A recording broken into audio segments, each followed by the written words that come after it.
depuis un peu plus de 3 ans, je suis chargé de mission pour le compte du ministère de l'Agriculture sur un certain nombre de projets transversaux pour les 4 écoles vétérinaires françaises, dont l'un des plus importants qui est la mise en place cette année, en 2021, pour la première fois, d'un recrutement au baccalauréat, de la mise en place d'une nouvelle première année pour ces étudiants-là, qui vient précéder les 5 ans d'études qu'on avait déjà. Et donc ces étudiants recrutés au bac n'auront que 6 ans d'études, alors que ceux qui les rejoindront l'année prochaine en 2e année, par les autres voies que sont la classe prépa, l'université, etc., eux auront 2 ou 3 ans plus 5, c'est-à-dire 7 ou 8 ans d'études. Donc elle correspond à une volonté forte qu'on avait de raccourcir la durée des études vétérinaires. Le pôle de l'Anneau, c'est l'endroit où on a réuni l'ensemble des structures qui travaillent à l'amélioration génétique et à la promotion de la race Limousin. Donc on nous a dit qu'il y avait un voyage d'études des écoles vétérinaires qui se passait en Limousin, donc voilà, on va aussi les recevoir pour leur présenter le programme de sélection de la race limousine, notre unité de méthanisation, la station de contrôle des jeunes veaux de la race limousine. Le vétérinaire intervient chaque fois qu'il y a des problèmes sur les animaux, mais ça allait encore plus pour les éleveurs sélectionneurs qu'on représente, puisque la génétique sans sanitaire, ça n'a pas de valeur. Donc pour pouvoir vendre des reproducteurs, il faut avoir un niveau sanitaire impeccable. Alors ce qu'on constate aujourd'hui dans la profession, c'est effectivement que petit à petit on crée des déserts vétérinaires, comme je les appelle. Donc effectivement, c'est de plus en plus difficile pour nos adhérents et nos éleveurs de trouver un vétérinaire à proximité. Donc former plus de vétérinaires pour qu'il y ait plus d'offres de leur part auprès de nos adhérents, ça nous paraît effectivement une très bonne idée. L'importance du métier de vétérinaire, j'ai envie de dire que c'est quelqu'un sur qui on compte énormément, parce qu'on se retrouve des fois dans des situations avec nos animaux où on ne peut pas satisfaire. Il est vrai qu'aujourd'hui, je pense qu'il ne faut pas hésiter à sensibiliser les jeunes, parce que même si nous, sur le canton de Saint-Léonard, on a une bonne disponibilité des vétérinaires, pas de soucis d'intervention pour l'instant, mais je pense que dans certains endroits, retirés dans les campagnes, ce n'est pas le cas.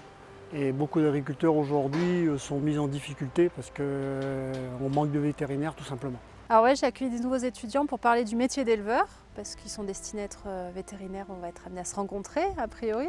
J'aime ouvrir ma ferme, montrer les manières dont on travaille, même si on est quelque chose un système de production un peu atypique. C'est intéressant aussi de montrer qu'il y a des métiers d'agriculteurs et plus qu'un seul, quoi. On a des façons de faire qui sont peu répandues en France aussi, avec l'élevage en plein air, avec une race locale rustique. Nous les vétérinaires, il y a le côté réglementaire déjà, sur la prophylaxie, etc.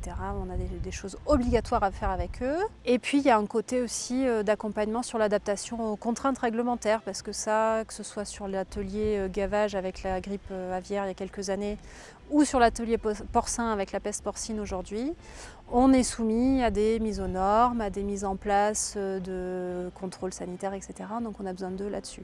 Aujourd'hui, c'est compliqué de trouver du monde en vétérinaire rural. Nous, on le voit sur le secteur où les cabinets se regroupent pour avoir davantage de vétérinaires, mais ont quand même du mal à trouver suffisamment de monde pour répondre à la demande. On a fait une alternance de visites sur le terrain et de cours un petit peu en amphithéâtre, tous ensemble. Ils sont super contents de rencontrer des éleveurs, des vétérinaires. Ils ont plein de questions à leur poser. Je ne pense pas qu'on répondra à tout en une semaine. Mais c'est intéressant, et aussi avec même d'autres professions, des naturalistes, etc., qui apportent d'autres facettes du métier, et finalement, ils apprécient aussi. La vocation vétérinaire, je pense que comme tout métier, c'est un rêve. On rêve d'être pompier, d'être policier. Mais moi, je rêvais d'être vétérinaire, plongé au milieu des animaux depuis petit. En plus, une vocation très jeune pour l'équitation, donc dans les chevaux. C'est aider pour la santé animale, aider pour la santé humaine, pour la santé environnementale. Donc c'est quand même regrouper toutes les santé et faire un acte pour la santé, on va dire, un peu humaniste et mondiale. Déjà, ça nous a permis de bien nous souder. On a découvert plusieurs facettes du métier vétérinaire qu'on ne s'attendait pas. Donc la botanique, la géologie, la pédologie.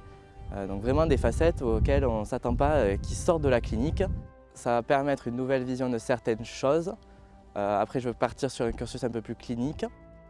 Mais avoir des avis sur le type des sols pour les éleveurs ou bien une plante qui est toxique pour une certaine espèce, c'est quand même très important. Ces premières journées, c'était très sympa. Moi, je connais un peu les paysages, c'est quelque chose du coup auquel je suis habituée. Mais il y avait tout un tas d'autres choses à découvrir. Et donc, il y a les lieux qu'on a visités et l'aspect vraiment pédagogique.